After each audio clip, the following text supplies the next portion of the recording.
Pag out ko sa trabaho, sakto dumating na yung parcel na in-order ko sa Black App. Tapos nawindang ang buong pagkatao ko. Paano ba naman hindi agad ako nakatayo sa akin na uupuan ko? Gawa ng ang sakit ng binti ko. Tapos napansin ko, namamanas ngayon yung dalawang paa ko. Naalala ko noon, kaka 6 months pa lang ng twins sa tiyan ko, ay meron na talaga pamamanas dun sa isa kong paa lang. Isa lang. 2 beses siya nangyari.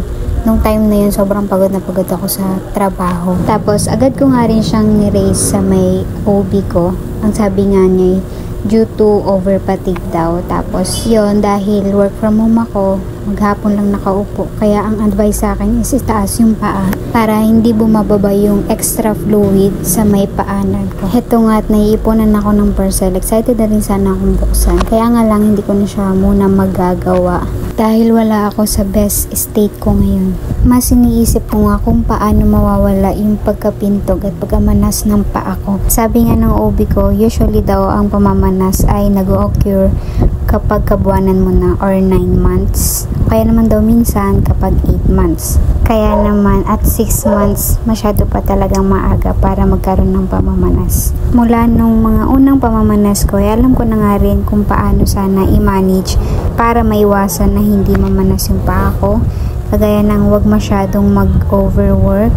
Kailangan nakataas yung paa, kaya maglalagay ng patungan during the whole shift. Noong time na yun, nag-alala talaga ako ng very light. Kahit isang paa pa lang yung namamanas nun. Tapos ngayon, 2 paa pa. Tapos hindi lang yun. Umakyat pa siya hanggang sa binti, tuhod at hita. Pero tuwing iniinda ko yung sakit, tapos nararamdaman ko yung movement ng mga bata, parang naglalangoy-langoy sila sa loob ng tiyan ko. Kahit papaano nababawasan yung pag-aalala ko, knowing na yung movement naman nila is ayun talaga yung mga usual na movement nila sa loob ng tiyan ko. Bali, ito na lang talaga inaalala ko, yung pagsakit ng binti ko. Sinubukan ko na nga lang din haplos-haplosin itong binti ko kasi doon talaga yung sakit. Lalo na dito sa may kaliwang binti na hindi ko nga din alam paano mawawala yung sakit. Pag mga ganitong eksena talaga, bigla kong naaalala si Dormit. Paano ba naman kung andito lang sana siya? Panigurado ay maaalalayan niya ako.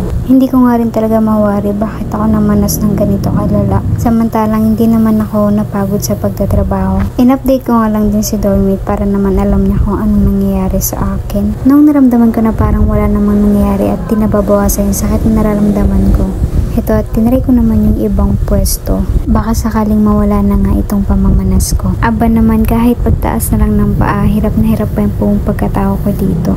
Pagkatapos ko naman umupo, sinubukan ko namang maglakad-lakad at tumayo. Tapos ayan, kala mo talaga ay nalumpo ang buntis na to. Hindi nga rin ako makalakad dyan. Kung makikita nyo, kasad-sad lang yung lakad ko. Gawa nga ng sakit talaga ng mga paa ko, lalo na yung kaliwang paa. Lahat na halos ay sinubukan ko sa pag-asang mawala yung sakit at pamamanas ng paa ko.